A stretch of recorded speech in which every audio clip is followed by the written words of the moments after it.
कांग्रेस कार्यकर्ता हिमानी नरवाल की हत्या ने पूरे राज्य को झकझोर कर रख दिया। हिमानी, जो राजनीति में लगातार सक्रिय रहने वाली एक युवती थी, अपने मेहनत और बड़े ख्वाबों के साथ आगे बढ़ने की कोशिश कर रही थी, लेकिन उसका जीवन अचानक खत्म हो गया। हिमानी की हत्या उसी के दोस्त सचिन ने की, जो उसके साथ कई सालों से दोस्ती निभा रहा था। सचिन ने वारदात को अंजाम देने के बाद फरार हो गया था, लेकिन मामले की गंभीरता और हाई प्रोफाइल होने के कारण पुलिस ने जांच में तेजी की और महज 3 दिन के भीतर सचिन को गिरफ्तार किया। जब सचिन को पुलिस ने पकड़ लिया तो उससे पूछताछ में पूरा घटना बताया गया। सचिन के अनुसार 27 फरवरी की रात वो हिमानी के घर पर था, जो रोहतक जिले के विजयनगर में स्थित था। 28 फरवरी की सुबह दोनों के बीच किसी बात को लेकर झगड़ा हुआ।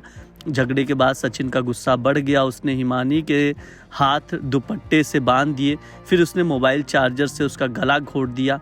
इसके बाद सचिन ने हिमानी की लाश को सूटकेस में भर लिया, उसे ठिकाने लगाने का फैसला किया। लेकिन इससे पहले उसने हिमानी के गहने, मोबाइल फ़ोन, लैपटॉप और ज्वेलरी झज्जर में स्थित अपनी दुकान पर छिपा दिए और इसके लिए उसने हिमानी का स्कूटर इस्तेमाल किया। सचिन ने हत्या के बाद लाश को ठिकाने लगाने के लिए एक जटिल तरीका अपनाया। वो 28 फरवरी की रात को हिमानी के घर वापस लौटा, सूटकेस लेकर बाहर आया और पहले ऑटो लिया। फिर उसने रोहतक से दिल्ली जाने वाली बाईपास पर बस पकड़ी। बस से उतरने के बाद उसने शव को झाड़ियों में फेंक दिया। पुलिस की पूछताछ में सचिन ने यह भी आरोप लगाया कि हिमानी उसे ब्लैकमेल कर रही थी और पैसे की डिमांड कर रही थी, जिससे वो परेशान था। सचिन ने बताया कि वो पहले से शादीशुदा था, उसके 2 बच्चे थे। वो मोबाइल रिपेयरिंग का काम करता था, जबकि हिमानी लॉ की पढ़ाई कर रही थी और राजनीति में सक्रिय थी। वो कांग्रेस पार्टी के भारत जोड़ो यात्रा में भी हिस्सा ले चुकी थी। इस हत्याकांड ने न केवल राज्य बल्कि पूरे देश को चौंका दिया।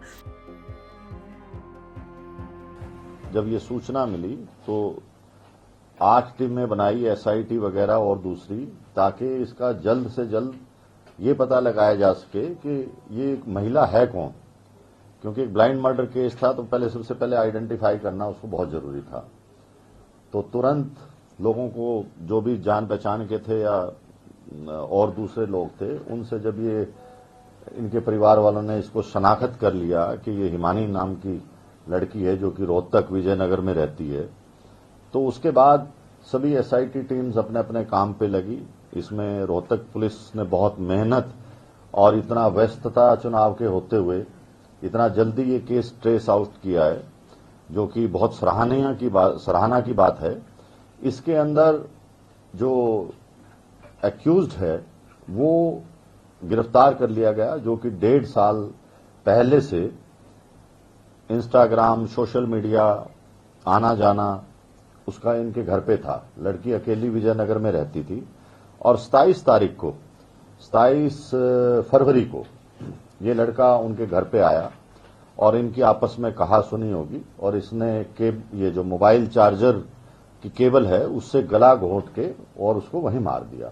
उसके बाद जो इसके जेवर थे, लैपटॉप था या जो दूसरा सामान कीमती था, उसको ले जाके अपना जो उसकी शॉप थी, दुकान या अपना झज्जर के अंदर, वहां छुपाया और इसी की स्कूटी लेके वो वहां गया और वापस आया। और रात को फिर इसने इसको, लड़की को काले बैग में पैक करके, और क्योंकि रजाई वगैरह पे भी खून के धब्बे वगैरह पड़ गए थे, तो उन सब को साथ पैक करके और ये रात को 3 व्हीलर लेके बस में सांपला बस स्टैंड के पास गया, ये दिखाने के लिए कि मुझे कहीं जाना है। तो फिर वहां जब 3 व्हीलर चला गया तो इसने वो बैग वहां पर फेंक दिया ताकि आइडेंटिफाई ना हो डेड बॉडी।